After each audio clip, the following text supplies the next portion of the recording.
எல்லாருக்கும் வணக்கம். நான் Hema Subramanian. Welcome to home cooking Tamil. வீட்டுக்கு விருந்தாளிங்க ஃப்ரெண்ட்ஸ் எல்லாம் வரும்போது ஏதாவது வெரைட்டியாக ஸ்பெஷல் ஸ்நாக்ஸ் செய்யணும்னு தோணும்.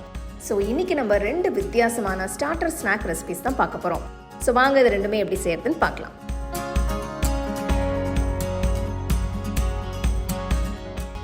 சில்லி சோயா செய்ய 100 கிராம் சோயா சங்க்ஸை பவுலில் போடுங்க. இதில் சுடு தண்ணி ஊற்றி 15 நிமிஷத்துக்கு ஊற விடுங்க. நான் பெரிய சைஸ் சோயா சங்க்ஸ் யூஸ் பண்ணுறேன். நீங்கள் மீடியம் சைஸ் சோயாவும் யூஸ் பண்ணலாம்.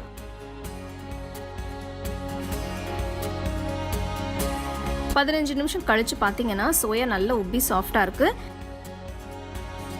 இதில் இருக்கிற எக்ஸஸ் தண்ணி புழிஞ்சு எடுத்து இன்னொரு பவுலில் போடுங்க. அடுத்து இதில் மசாலா தூள் போடலாம். 1 டீஸ்பூன் உப்பு, 2 டீஸ்பூன் மிளகாய் தூள், 1 டீஸ்பூன் இஞ்சி பூண்டு விழுது போட்டு நல்லா மிக்ஸ் பண்ணுங்க. ஒவ்வொரு சோயா துண்டும் மசாலாவில் நல்லா கோட் ஆகணும். இப்போ 1/4 கப் சோள மாவு போட்டு நல்லா மிக்ஸ் பண்ணுங்க. நீங்கள் எவ்வளோ சோயா எடுத்திருக்கீங்களோ அதை பொறுத்து மசாலா தூள் சோள மாவோட அளவு அட்ஜஸ்ட் பண்ணிக்கலாம். சோயா நல்லா கோட் ஆயிடுச்சு. இப்போ இதை பொரிக்க ஆரம்பிக்கலாம். கடாயில் பொரிக்கிறதுக்காக தேவையான அளவு எண்ணெயை ஊற்றி மீடியம் ஃப்ளேமில் சூடு பண்ணுங்க. எண்ணெய் சூடானதும் பேட்சாக சோயா சங்க்ஸை போடுங்க. சோயாவை போட்டதுக்கப்புறம் அப்பப்போ கிண்டி விடுங்க. அப்போ தான் எல்லா பக்கமும் ஒரே மாதிரி ஃப்ரை ஆகும்.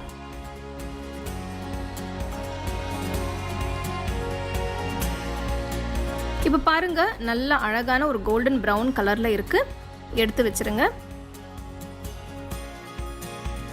அகல பேனில் 1 டேபிள் ஸ்பூன் எண்ணெயை ஊற்றி பொடியை நறுக்கின பூண்டு 2 டீஸ்பூன், பொடியை நறுக்கின இஞ்சி 2 டீஸ்பூன், இது ரெண்டையும் போட்டு நல்லா கிண்டுங்க. இதோட பெரிய துண்டுகளாக நறுக்கின வெங்காயம் 1, பெரிய துண்டுகளாக நறுக்கின குடமிளகாய் 1 போட்டு ஸ்டர் ஃப்ரை பண்ணுங்க. இதில் 1/4 டீஸ்பூன் உப்பு, கொஞ்சம் மிளகுத்தூள் போட்டு கிண்டுங்க. அடுத்து இதில் சாஸஸ் ஊற்றலாம். முதல்ல 1 teaspoon vinegar, 2 teaspoon soya sauce, 2 table spoon chilli sauce,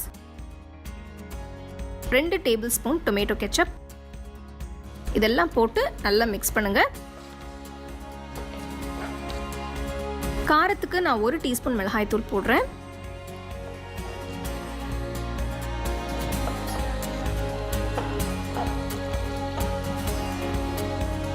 நான் 1 டீஸ்பூன் சோள மாவு 1/4 கப் தண்ணியில் கரைச்சி வச்சுருக்கேன்.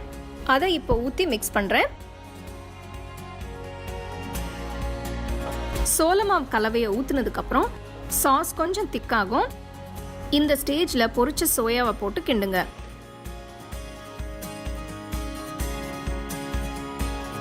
நான் ஸ்டார்டராக செய்யறதுனால இது கொஞ்சம் ட்ரையாக இருக்குது. உங்களுக்கு கொஞ்சம் கிரேவி வேணும்னா நீங்கள் தேவையான அளவு தண்ணியை ஊற்றிக்கலாம். சோயா சங்க்ஸ் சாஸில் நல்லா கோட் ஆகி பார்க்கவே ரொம்ப டெம்ப்டிங்காக இருக்குது. அடுத்து நறுக்கின வெங்காயம், நறுக்கின வெங்காயத்தாள் கீரையை போட்டு நல்லா மிக்ஸ் பண்ணுங்க.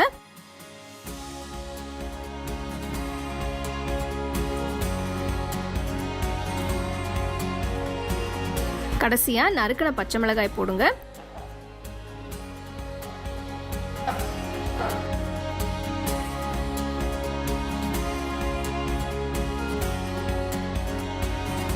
ஸ்பைசி சில்லி சோயா இப்போ ரெடி.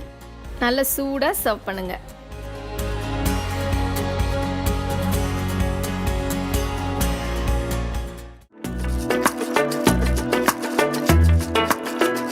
இந்த ரெசிபிக்கு நான் மீடியம் சைஸ் காலிஃப்ளவர் எடுத்திருக்கேன்.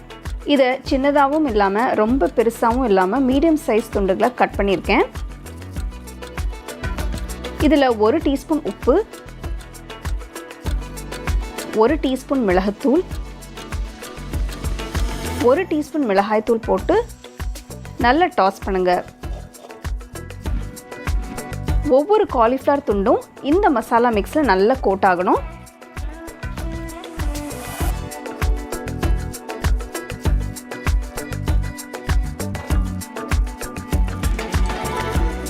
அடுத்து இதில் 5 டேபிள் ஸ்பூன் சோள மாவு, 2 டேபிள் ஸ்பூன் மைதா மாவு போட்டு மிக்ஸ் பண்ணுங்கள். நீங்கள் விருப்பப்பட்டால் காலிஃப்ளவரை சுடு தண்ணியில் 2-3 நிமிஷம் போட்டு பிளான்ச் பண்ணியும் யூஸ் பண்ணலாம். இல்லைனா நான் செஞ்ச மாதிரி அப்படியே காலிஃப்ளவர் போட்டு செய்யலாம்.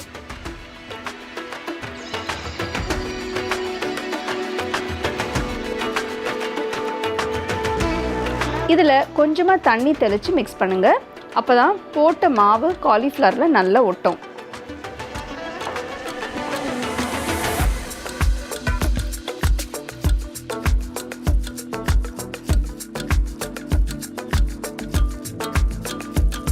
இதை 10 நிமிஷம் ஊற வச்சு டீப் ஃப்ரை பண்ணலாம். கடாயில் தேவையான அளவு எண்ணெயை ஊற்றி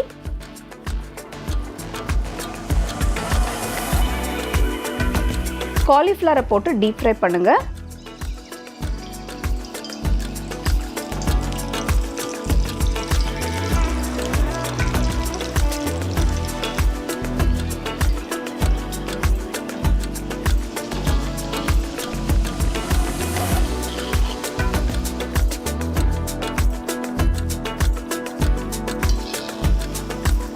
காலிஃப்ளவர் நல்ல கோல்டன் ப்ரௌன் கலர் வந்ததும் எடுத்து வைங்க.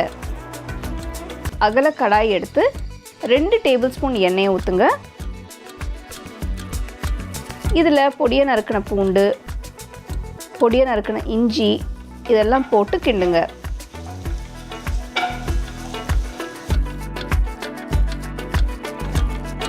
அடுத்து இதில் ஒரு பெரிய வெங்காயம், ஒரு பச்சை குடமிளகாய் சேர்க்கிறேன். இது ரெண்டையும் அகல துண்டுகளாக கட் பண்ணி போடணும். இப்போது வெங்காயம் பாதி வதங்கிடுச்சு. இதில் சாஸஸ் ஆட் பண்ணலாம். 2 teaspoon soya sauce, 2 table spoon chilli sauce, 2 table spoon tomato ketchup போட்டு மிக்ஸ் பண்ணுங்கள். நீங்கள் எவ்வளோ காலிஃப்ளவர் எடுத்திருக்கீங்களோ அதுக்கு ஏற்ற அளவு சாஸஸ் சேர்த்துக்கலாம்.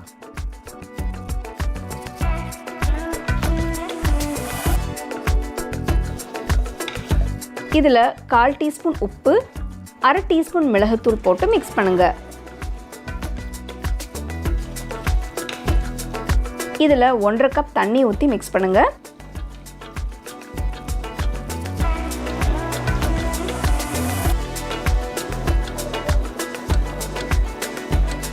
சோள மாவு கலவை செய்ய 2 டீஸ்பூன் சோள மாவு 1/2 கப் தண்ணியில் கட்டி இல்லாமல் கரைக்கணும். சாஸ் கொதிக்க ஆரம்பிச்சதும் இதில் கரைச்ச சோள மாவு ஊற்றி கிண்டுங்க.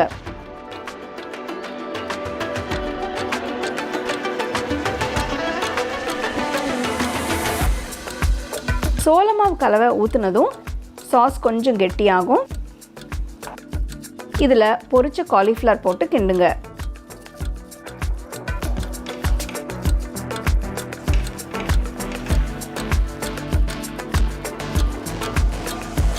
கடைசியாக இதில் நறுக்கின வெங்காயம், நறுக்கின வெங்காயத்தால் கீரை, நறுக்கின ஃப்ரெஷ் சிவப்பு மிளகாய் போட்டு கிண்டுங்க. உங்களுக்கு ரொம்ப காரம் வேண்டாம்னா நீங்கள் சிவப்பு மிளகாய் போட வேண்டாம். இப்போது கோபி மஞ்சூரியன் ரெடியாக இருக்குது. சூடாக பரிமாறுங்க.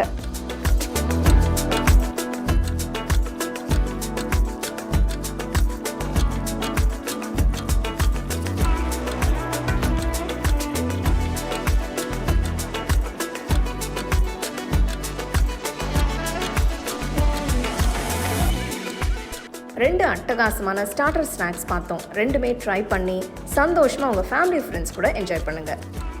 உங்களுக்கு இந்த ரெசிபி பிடிச்சிருந்தா லைக் பண்ணி ஷேர் பண்ணி ஹோம் குக்கிங் தமிழ் சேனலுக்கு சப்ஸ்கிரைப் பண்ணுங்கள். மறக்காமல் பெல் ஐக்கானை கிளிக் பண்ணுங்கள்.